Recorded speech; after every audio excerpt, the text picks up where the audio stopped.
Dominique s'en allait tout simplement, routier pauvre et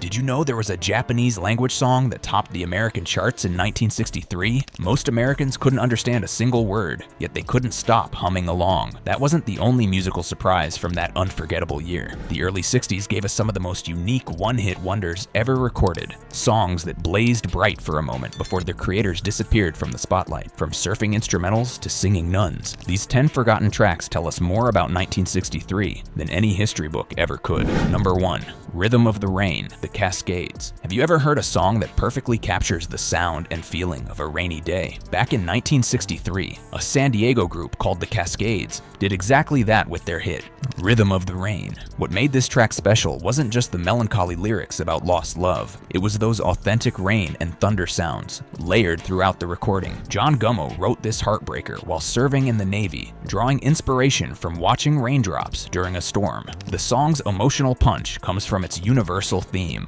that feeling when your tears match the rainfall outside after someone breaks your heart. The Cascades created something truly magical by combining those weather effects with a distinctive Celesta sound, that bell-like instrument you hear tinkling throughout. It's like they bottled the essence of a rainy afternoon and turned it into music. Number 2, Tell Him, the Exciters. From the gentle patter of rain, we now turn to a musical hurricane that swept through 1963. When the Exciters stepped into Bell Sound Studios with legendary producers Lieber and Stoller, they weren't just recording another song, they were making history with raw vocal power that would influence generations. The New York-based girl group featured Brenda Reed on lead vocals, with Carol Johnson and Lillian Walker providing harmonies. Reed's passionate, electrifying delivery wasn't typical for female artists of the era. It was bold, commanding, and impossible to ignore. Bell Sound Studios deserves special credit for capturing the group's vibrant energy. Their recording techniques perfectly emphasized Reed's powerful vocals, creating a track that practically jumps out of the speakers with emotional intensity. The song's impact reached far beyond the charts, inspiring none other than Dusty Springfield to transform her own vocal approach after hearing Reed's passionate performance. Number 3, Sukiyaki, Q Sakamoto. After hearing about Dusty Springfield's transformation, let's look at a song that broke through barriers nobody thought possible in 1963. While American record executives were busy promoting English language hits, a Japanese ballad with a completely irrelevant food name conquered US charts for 3 straight weeks. The song's journey to American success came during a delicate time,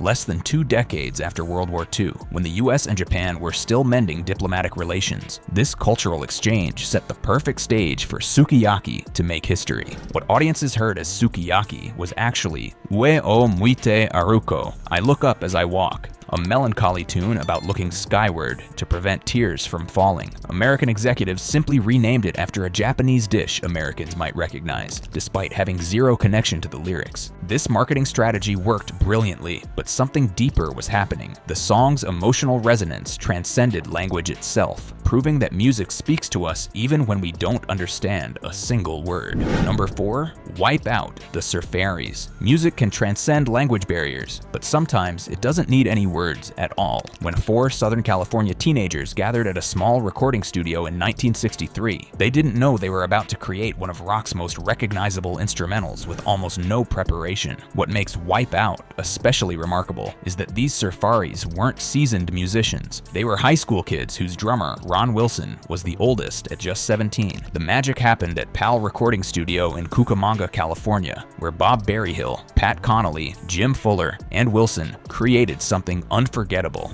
Wilson's distinctive drum solo wasn't some happy accident. It directly reflected his experience in his high school marching band, giving the track its unforgettable rhythmic backbone. The most surprising part? This cultural touchstone wasn't even their intended hit. Wipe Out was hastily created as a B-side and recorded in just 15 minutes, yet somehow, this improvised track would sell over 1 million copies and peak at number 2 on the Billboard charts. Number 5, Denise, Randy, and the Rainbows. Sometimes the most sincere expressions of teenage affection become timeless classics. While impromptu surf instrumentals might capture lightning in a bottle, some hits begin with genuine emotion. When songwriter Neil Levinson picked up his pen to immortalize his childhood friend, Denise Lafrac, in song, he created something that would resonate for generations. Randy and the Rainbows, a vocal group with a unique family dynamic, brought this love letter to life. The Safante brothers, Frank and Sal, harmonized with the Ferrara brothers, Mike and Kenny, alongside Hal Miller, creating those quintessential doo-wop vocal blends that defined an era. When Rust Records released the track, it climbed to number 10 on the Billboard Hot 100 and remained there for 17 weeks, crossing over to reach number 18 on the R&B chart. The song's staying power was proven when Blondie transformed it into Denise 15 years later, giving it new life for another generation. Number 6. Dominique, the Singing Nun, Sœur, Sourire. Chart success often emerges from the most unexpected sources. In 1963, while American teenagers were swooning over love songs, a Belgian nun with a simple guitar created a musical phenomenon that defied all pop music conventions. Sister Luke Gabrielle, born John Deckers, never planned on becoming a global sensation. Recording within the peaceful walls of her Dominican convent, she captured something magical with her gentle vocals and basic guitar playing. Her song, Dominique, a tribute to a 13th century saint sung entirely in French, connected with listeners on an emotional level that transcended language barriers. The song's impact was revolutionary. Dominique topped the Billboard Hot 100 for 4 consecutive weeks, outperforming even the Beatles. This humble religious ballad became Belgium's first song to achieve such widespread recognition in America, captivating audiences in Canada, Australia, and New Zealand as well. Number 7. Just One Look, Doris Troy. Sometimes rejection propels us toward our destiny. When Doris Troy belted out tunes while working as an usherette at the Apollo Theater, she had no idea her impromptu performances would cost her job, or that this apparent misfortune would become her ticket to stardom. Troy wasn't exactly a musical novice.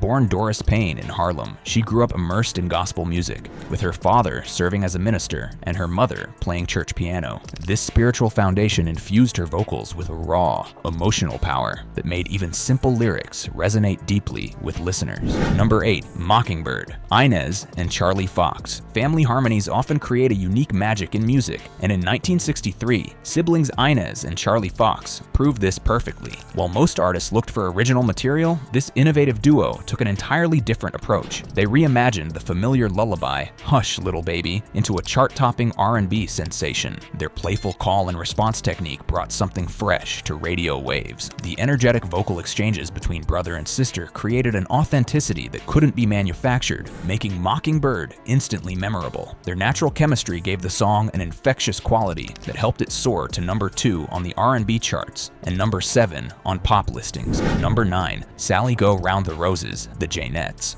While promoting American R&B across the Atlantic was innovative, the music industry sometimes created entirely fictional groups that produced genuine hits. In 1963, a mysterious nursery rhyme-inspired song captivated listeners with its warning that the roses will tell your secrets. The Jaynetts weren't a traditional band at all, just a collection of session singers assembled by producer Abner Spector for this singular recording. What made this track revolutionary was its production. Artie Butler arranged and played most instruments himself, with Spector applying different reverb effects to each recording track. This created the song's haunting, dreamlike atmosphere that seemed to float between reality and fantasy. The recording process was astonishingly expensive, $60,000 in 1963 money, but this investment produced something truly ahead of its time. Number 10. Pipeline, the Chantays. Unlike those elaborate studio productions we've been exploring, sometimes the most iconic sounds come from the simplest sources. When the 5 teenage members of the Chantays, Bob Spickard, Brian Carmen, Rob Marshall, Warren Waters, and Bob Welch,